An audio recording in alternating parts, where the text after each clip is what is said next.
எல்லாரும் கருத்து கணிப்பை வெளியிட்டாங்க, நம்மளும் கருத்து கணிப்பை வெளியிடணும்ல.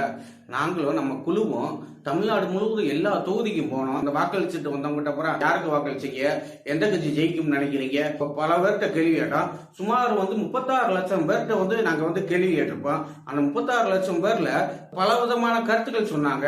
அந்த அடிப்படையில பார்த்தா எந்த கட்சி ஜெயிக்கும் அப்படின்னு சொன்னா திமுக 30ல இருந்து 42 சீட்டு வரையும் ஜெயிக்க வாய்ப்பு இருக்கு. அதிமுக 18ல இருந்து 66 சீட்டு வரையும் ஜெயிக்க வாய்ப்பு இருக்கு. தாவேகா 6 சீட்டு ஜெயிக்க வாய்ப்பு இருக்கு. அப்பனா இதுல யாருக்குமே மெஜாரிட்டி இல்ல அப்படின்னு நினைக்கிறீங்களா? அப்படி கிடையாது.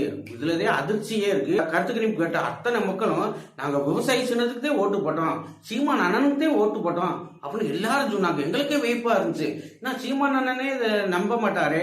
சீமான் அண்ணனே சொல்லுவார், தோற்றால் வென்றால் மகிழ்ச்சி, தோற்றால் பயிற்சி கடந்து போவாரு. சாட்ட துறைமுறையே ஓவரா பேசுவாப்ல. அவர் கூட சொல்லலையே.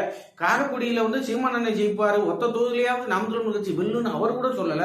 ஆனா மக்கள் ஊரை இப்படி சொல்றாங்களே, எங்களுக்கே ஆச்சரியம். இந்த கருத்து கணிப்புல என்ன தகவல் வருதுன்னா, நாம் தமிழர் கட்சி 200 சீட்டுக்கு மேல ஜெயிக்க வாய்ப்பு இருக்கு.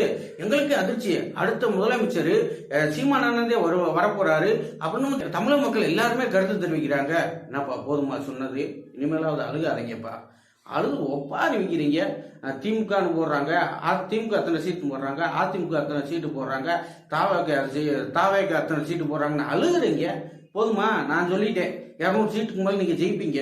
உங்க பேரை ஃபர்ஸ்ட் போட்டுருவான். ஃபர்ஸ்ட் நாதாக்கா போட்டுருவான், அடுத்து திமுக, அடுத்து தாவேகா, அடுத்து அதிமுக போட்டுருவான். அதிமுக கடைசி இருக்கட்டும், நாதாக்காவை ஃபர்ஸ்ட் போட்டுருவோம். போதுமா? இனிமேல் அழுகாதீங்க. ஒவ்வொரு சேனலா போயிட்டு நாம் தமிழர் கட்சிக்கு போடல, நாம் தமிழர் கட்சி போட்டு ஒப்பாரி வைக்கிறீங்க. நான் சொல்லிட்டேன், இனிமேல் எல்லாரையும் போடணும்னு சொல்லுவான். சரி, உங்களுக்கு பெரிய விஷயம் இருக்கு. தமிழை போற்றி